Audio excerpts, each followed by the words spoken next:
What's up, guys, and welcome back to Coop Entertainment.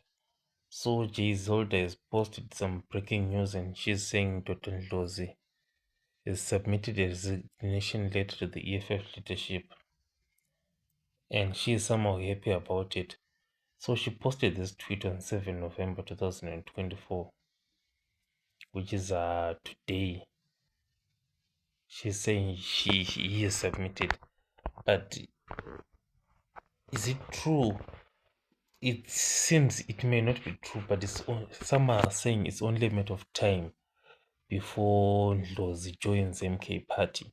So this is the speculation that is out there that Ndlozi is going to be joining the MK party. But as for the news that he has submitted, we're not sure for now. It's a developing story. As you can see, her tweet has gone viral with 385,000 views. That's what she's saying, but we don't know how far true is that.